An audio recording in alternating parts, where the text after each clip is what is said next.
Hey everyone, Renfail here, back again with some more Rogue Trader, and today I'm covering a tricky topic, which is, should you play Rogue Trader from Owlcat Games? I got asked a question during a live stream a few days ago. Someone was asking, how does this compare against Baldur's Gate 3? And my immediate response was, don't. Don't try to compare this game to Baldur's Gate 3. Don't try to compare any game to Baldur's Gate 3, especially games that were developed during the same time period before Baldur's Gate 3 released, because Baldur's Gate 3 is its own unique thing, and what Larian Studios did with their budget is way beyond what most other companies are going to be able to do. Rogue Trader is an amazing game. It is rich, it is deep, it is complex, it has amazing mechanics and combat, and they have a range of difficulties. It has co-op, it has just amazing writing, everything you love about the Warhammer 40k universe. It has all of that, but it is a lesser scope game when compared to Baldur's Gate 3, and so I would urge people to throw that out the window. Don't even try to compare it. Let it stand on its own as its own thing, and if you do so, I think that yes, you will have a great time in Owlcat Games' latest title. If you haven't played their previous Pathfinder titles, I would actually urge you to go play those first. Each one of those games is going to give you a 100-hour plus experience, and they are rich, deep CRPGs set in the Pathfinder world, which is a fantasy environment that many people will find familiar if they're just coming off of Baldur's Gate 3. Warhammer 40k, this is the sci-fi version, and it's much different in terms of the style. It is gothic, it is science fiction, it is grim-dark, it is creepy, it is all of the things that it's not light and fluffy, right? It's a very deep, dark setting. But overall, it's an amazing game that I would highly recommend to people. We're going to dive in and show some of the in-game stuff here in a minute, but I wanted to talk a little bit first about some of the comparisons I've seen people trying to make, because it's impossible to make those comparisons. You know, look at a game that costs, say, $10 million to produce versus Baldur's Gate 3 costing $100+ million, building a mocap studio from the ground up and having these huge visual cinematics and everything else. It's not really a fair comparison to make, because these two games were developed simultaneously, and one, being Owlcat, is a much smaller studio compared to what Baldur's Gate 3 did with, what Larian Studios did with Baldur's Gate 3, you know, building their team up to over 400 people and really, you know, tripling essentially the size of their company and opening multiple studios to build this massive project, whereas Owlcat is still very much a single studio with a much smaller budget, doing something at a much different scale that is nevertheless a comparable product and something that you should be able to get a ton of enjoyment out of if you like CRPGs. So I'm going to dive into the game real quick here. I've got my character set up at the moment. We are sitting on the bridge of my ship, and let's talk a little bit about the Warhammer 40k experience. So I didn't know anything about Warhammer 40k coming into this. I did know Owlcat Games because I played the two Pathfinder games and got great enjoyment out of those titles. Pathfinder Kingmaker was the first one they did through Kickstarter. Then they did a Kickstarter for Pathfinder Wrath of the Righteous. Both of those are amazing games with super detailed mechanics, really rich lore, and then they came away from that and chose to do a Warhammer game. And I looked at this and went, well, I don't know anything about Warhammer other than it's a tabletop game that I've never played. I wasn't sure if I was going to like the grimdark setting, but ultimately I have come to quite enjoy this. And one of the things I want to make sure that we say right out of the gate is that even though this game does not have motion capture and it's not fully voiced and it's not the rich cinematic experience that Baldur's Gate 3 was, this is in every way, shape, and form a comparable game in all the ways that matter. And the ways that matter are the lore, the combat, the mechanics, the party system, everything else that makes CRPGs fun and unique. For those of us who love CRPGs, it's all here, and if you love CRPGs, you're going to love this game. It is turn-based, so it's not like I believe both the Pathfinder games did real time with pause and optional turn-based. This is turn-based out of the gate. So if you like turn-based games, you'll like this. If you're someone like me, I still actually do prefer real time with pause, but I've come to have a greater appreciation for turn-based gameplay after Baldur's Gate 3 and Solasta this past year, 2022, 2023, I guess, both those past 2 years. where I didn't previously like turn-based as much, and now I really, really love it because it slows things way down. It's more strategic. It's a lot more slow and methodical, and that's a turn-off for some people, but it does allow for a lot more strategy in combat. So one of the things that first like to point out to people right away is if you go in here to the Codex, this is where Owlcat Games really shines in the way that they create. This is a lot. If you loved Obsidian games, like if you like Pillars of Eternity 1 and 2 and the things that Obsidian does, and you've never played an Owlcat Games, just know that you're going to love this.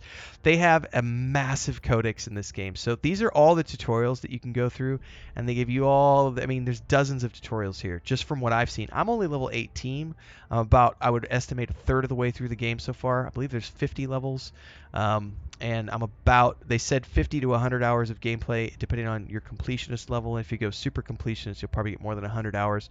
I'm expecting to probably get a 60 to 70 hour experience of the game because I'm not going to go full completionist my first time through. And I'm about 30 hours into the game right now. So that might be half, not third.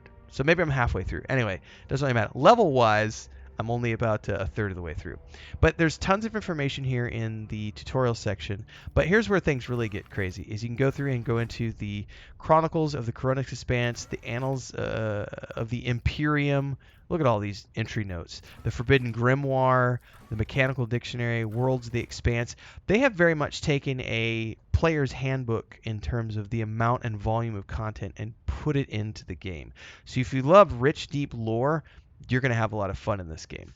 Now, the other thing that I would urge people about is if you're expecting a fully voiced game, you're not going to find it here. That's the one nitpick I have about this title, is that it's not fully voiced. And I've said this during the streams. If you watch me streaming, the comparable game to this would be like Lord of the Rings Online, where you're given walls of text. But they also did this in the Pathfinder games they did. That the writing team here is phenomenal. And if you go through and just like talk to people, like let's pick Heinrichs as an example. To what do I owe this visit? Some of the characters are voiced. If you're on the bridge, you're talking to main characters. So like Heinrichs has some voiceover stuff, as well as do most of the major members of your party. But when you're out in the world, not everything is going to be voiced. So if you look at all of the options I have to choose from over here, just with him, and I can say, hey, I know nothing about you. Tell me a little bit about yourself. I'm usually the one interested in the pasts of those around me, not the reverse. I come from a night world, Guizorn 3. I belong to a branch of one of the noble houses until my exceptional abilities were discovered. After that, I was sent on a black ship to Holy Terra, where I was trained, and I began my service for the glory of the Imperium. Now, much like other CRPGs, if you see these highlighted ones, you can hover over them and you're going to get more information. This is also available in the Codex. Now, again, not everything is voiced. So his character is voiced, but if I leave his character and I go talk to someone else on the ship, I don't remember if the High Factotum is voiced or not. Where's my High Factotum dude at? Here. I don't know if the High Factotum is voiced, but I wanted to give you an example. Yeah, he's not voiced. So this is going to be a good example. Your non-main characters are not voiced. I would argue that probably 25 to 30% of the game that I've seen so far is voiced, and the other 80 to 85%, sorry, 20, that'd be 80 to 75 to 80%. I got to do math in my head, man. I don't do that really more. 75 to 80% of the game is not voiced. So a lot of it will just be like stuff like this, where you can just say, hey, you know, what was it like working with Theodora? And he's going to give you a huge wall of text, and you can ask him about all sorts of stuff, and you get walls of text about all these different things. And you can go through here, and there is a ton of information. Now, if you're just playing, that's not a bad thing, because you're just reading. But if you're someone like me who streams for a living and creates content for a living, this game is a nightmare to try to play live, because people want you to read all this stuff, and your voice will give out, because there's just thousands and thousands and thousands of lines of dialogue, which brings me to the point where I was saying, if you love rich, deep lore, good writing, tons of writing, walls of text, stuff that's going to immerse you into the world, this game is going to be something you're going to love, because there is a ton of information here and a ton of dialogue to read through and descriptive texts and everything else. You also get a 6-person party system, which is something that not a lot of games do anymore. Most games will do like 4 people or 3 people, or even Baldur's Gate 3 only had 4 people in your party. This has 6 people, and of course you have a lot more than that in your party. I currently have, how many companions do I have? 1, 2, 3, 4, 5, 6, 7. I have 7 companions at the moment, plus myself, which is a total of 8 characters. So you have to pick who you're going to take with you. And they all have personalities, they all have backstories, they all have unique origins, home planets, and those things impact the way they play. So as an example, Heinrichs is a member of the Inquisition, and so nobody really trusts him because he's part of the, he's basically like the police, and no one wants to trust him. But then you have like Jay, who is like a smuggler / pirate, and so having them in the same party sometimes is a little interesting because, yeah. The real interesting one is, so he's what's called a sanctioned psyker. So he has permission from the Emperor and the Imperium to use psychic abilities. And psychers are dangerous because they tap into the void, which is incredibly dangerous because demons come from the void and it can warp your mind and cause you to go insane and all this other crazy stuff. So this other character I have in my party, Idira, is what's known as an unsanctioned sanctor, an unsanctioned psyker. So she doesn't have permission from the Empire to do what she does, but she's part of my retinue every way. She and Heinrichs in the same group don't get along, and she's constantly like getting on his case because she doesn't trust him at all. And there was even an option when I was talking to Heinrichs a minute ago that, I want you to take Idira and lock her up. Like, that's the other thing that this game allows you to do. And I think PC Gamer did an article on this the other day that this is one of the first games that really allows you to revel in being a really truly bad person. So as a rogue trader, you have oversight over a ship, and we're going to get to that in a minute, but also you have oversight over planets. So there's complexity here that I'm going to get to in a minute. Just trust me, just wait. And as a result, you are in charge of a bunch of people, and you get to choose. There's basically 3 different types. You could choose to be a dogmatic person, you could be a benevolent person, which is the iconoclast, or you could choose to be heretical, which is you're just a mean, horrible person. And so you could choose to enslave people. You could choose. There was one moment I went onto a planet, and there was slaves locked up in these cages, and people were like throwing things at them and whipping them and torturing them. And you could choose to set them free, ignore it, or you can choose yourself to participate in the torture of those slaves. There's lots of options in this game. So if you like the tons of interactability and lots of options in your gameplay, this game is going to give it to you. Now, I mentioned ships and planets and all this other stuff, so let's go take a look at the map here, because that's the other thing. So you know how normal CRPGs, it's just a CRPG, right? You get your characters, you go through the world, you explore, you have combat, you do things with your characters, and you interact in turn-based combat. By the way, we're not showing combat up in this video because if you want to see combat, go watch the live streams. I have combat videos, tutorials, everything else. This is more just a should I play, so I'm giving sort of an overview on things. There is a massive map here. So we have a universe of places that we can go explore, lots of different planets. Now, some of these planets are kind of like the old, if you remember, I can't remember which Mass Effect one where you could just go to a planet, scan it, and harvest resources from it. I think it was like you didn't take a ship down, you didn't take your rover down. It was, I think it was Mass Effect Andromeda, where you just scan the planets and harvest resources. So it's very much like that here. So I can go to, I'm literally going to one of the systems where I'm at right now. I should probably have backed out of this to show you the world map a little bit more, but we'll get to that in a minute. Yeah, I don't need to read all that dialogue right now. So we can see we have planets here. Now this particular place I haven't explored yet. So if you go to a planet, you could fly to it. And once you get there, you can choose to scan it, and these planets will have resources on them. And then you will click, and you can extract a resource like so. Now, there's also colonies that you can establish on planets, and I found this out yesterday because I hadn't done colonies yet. But we'll do that in a second, because what I want to show you next is the map, because there's a whole bunch of stuff that you can explore here. And on top of worlds that you can explore and harvest resources from, there's also space combat. There's turn-based ship combat, which we'll talk about here in a minute too. So each one of these planets, so I have a system established. These are ones that I've been to. Soto's Tomb. These Soto's Tomb, Avioris, and Trentos are places that I have explored. Now, I haven't explored these other ones yet. That's why they have question marks. And over here, you'll notice that there's this icon where it says Colonized Foulstone, Project the High Throne, Archetypes 0. So if I hit Y, it'll bring up my colony map. And right now, I only have one colony, but you can have multiple colonies. And as you explore and scan planets, some planets only have resources. Other planets have places where you can establish colonies. And these colonies have projects. Currently, I'm working on this first project, and later on I'll be able to do these additional projects. And these projects give you resources which you can use to do different things with. And there's a faction system, and there's merchants, and all this other stuff.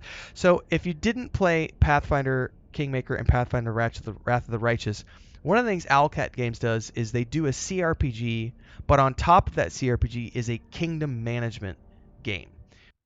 Quick commercial break, everyone, to celebrate and give thanks to all of these amazing people who keep me on the air full time. Really appreciate the support.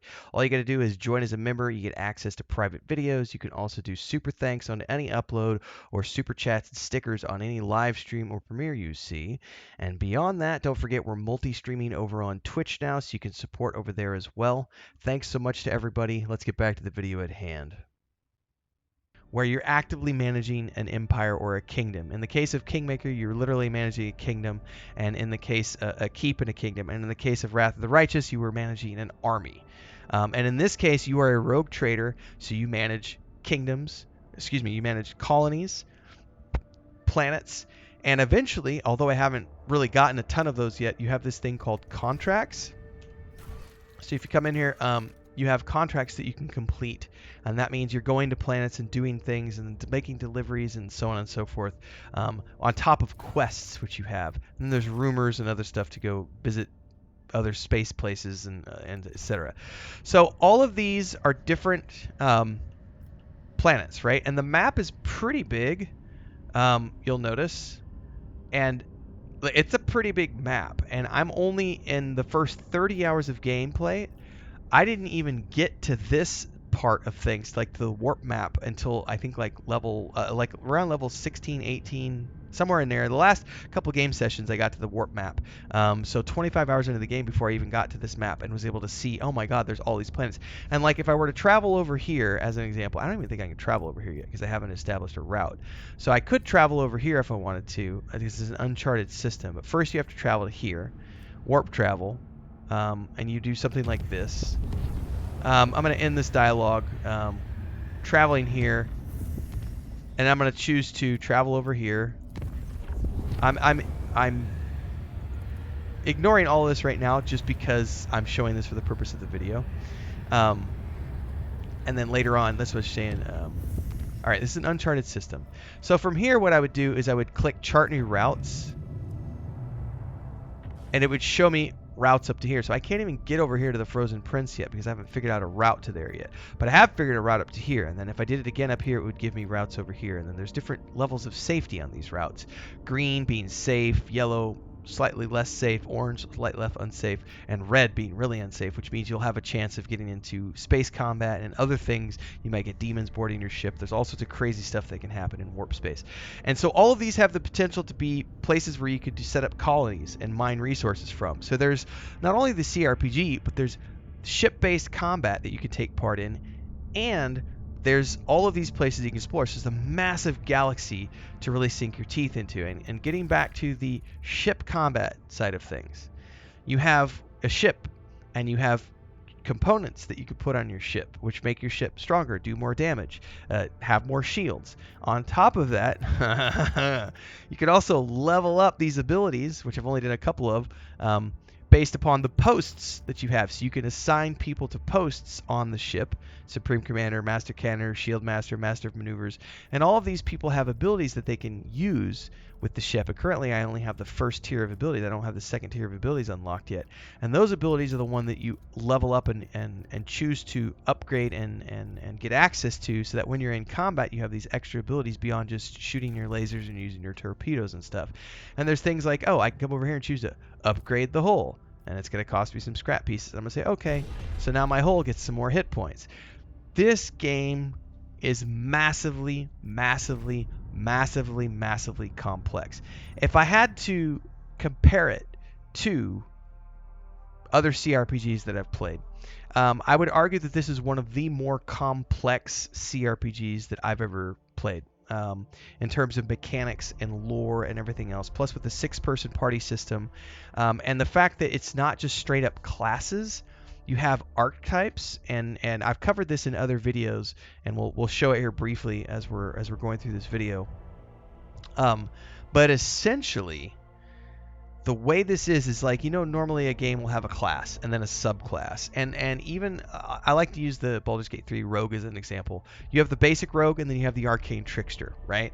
It's a rogue that can cast a couple of spells. There's not that much of a difference between the rogue and the arcane trickster, other than the fact that they can use a couple of spells. Here, on the other hand, holy crap. So you have the archetypes, right? So you have your base archetype, which is one of 4. And then once you've leveled up to level 16, you can then choose a secondary archetype, which is your second tier, and there's 6 of those to choose from. And then you finally get down to the exemplar at level 36, which allows you to further refine the choices you made at level 1 and level 16. And if you go through here, this is where things get super complex. You can have multiple of the same archetypes in your... So like, this is a soldier. This is my main character. He's my soldier. And Argenta is also a soldier. So these are marksman characters, ranged characters. They are completely different because of the choices I've made while leveling these characters up. So as you're leveling, you get the choice to first you'll do, skills like this. You get your keystone features, firearm mastery and stuff, but then you get into available talents. And this is where we can see there are hundreds of abilities and talents to choose from in this game to specialize your character in the way that you see fit. So beyond just the characteristics, you go talents. Okay, there's also where's it at here? Abilities. And these abilities vary largely depending on the class that you've taken, but also based on your home world and your origin stuff. The origin is particularly like the psyker stuff. So there's common talents, and then specialization talents, and then this is just the soldier stuff, because then you get into the secondary archetype. In this case, I went bounty hunter, and now we have a whole nother list of things that we can choose to pick from as we go through. Some of these are unique to the sub-archetype, the subclass, but other ones are based on the overall abilities and skills that are in the game. So this is a massively complex, massively rich, or massively deep game. I love that word, massively, this morning. So for those of you who are getting tired of me saying it, sorry, but it is what it is. The point I'm trying to make is that even though this game doesn't have cinematic voiceovers and cinematic cutscenes like Baldur's Gate 3, it is nevertheless an insanely deep, rich, massive game that is going to give you easily 100 hours of entertainment if you want to do a deep dive into it. So if you love complex CRPGs, you like turn-based combat, you want to do ship-based combat, you want to explore a galaxy, a grimdark world where choices really do matter, and you can be a good guy or a bad guy, it just depends entirely on up to your choices. This is absolutely a game that you should play. Now, the caveats being that it's not fully voiced, it doesn't have cinematic voiceovers like Baldur's Gate 3, and of course, it is sort of a lesser, I don't want to say lesser, that's a bad word. It's just a different style, right? It's lesser in scope in terms of the cinematic experience, but it has the same amount, if not more, in terms of lore and dialogue and characters that you can join up with, and having a ship and needing to do kingdom management and colonies and outposts and contracts, and just there's so much going on in this game. It is absolutely overwhelming. So if you love CRPGs, yes, you should absolutely play this game. Do not let yourself be jaded by your Baldur's Gate 3 experience, because I've seen way too many people who are looking at this game, well, I don't want to play it because it's not fully voiced. Well, you're truly missing out if that's your choice, because just because it doesn't have a fully voiced experience does not mean it's a game you should skip. Like, read. Like, we all are taught how to read in grade school. There's nothing wrong with reading. And there is a richness of lore in this game, and the characters are very well written. The stories are incredibly well done. And it's also a game where there's like not necessarily jump scares, but like the music is incredibly well done, and the thematic moods. Like I discovered this ruined ship the other day, which was very much like Event Horizon, if you've ever seen that old horror sci-fi movie with Sam Neill. That's who was in it, right? Sam Neill? Anyway, that's an old horror movie, and it's very much like that, where like there was like we were having like visions and things, and then it just turned out to be this creepy horror fest of like demons and stuff popping out of the woodworks, and so there's a little bit of doom, a little bit of horror, along with these fantastical elements as well in science fiction. So there's a lot going on here, and I think it's a great game. I think you should try it. I'm not sponsored by them. I just think it's a good game. This was something I'd been looking forward to a while because I liked the Owlcat games that I played before, their Pathfinder, the 2 Pathfinder games they did. And so coming off of Baldur's Gate 3 and Starfield and Cyberpunk, I was looking at this going, this is going to be the game that I play for the month of December, and I'm loving it so far. So love to hear your thoughts on it. Drop them down below. Like, subscribe, hit the bell icon so you never miss an update. Daily streams, 5 p.m. Central Time.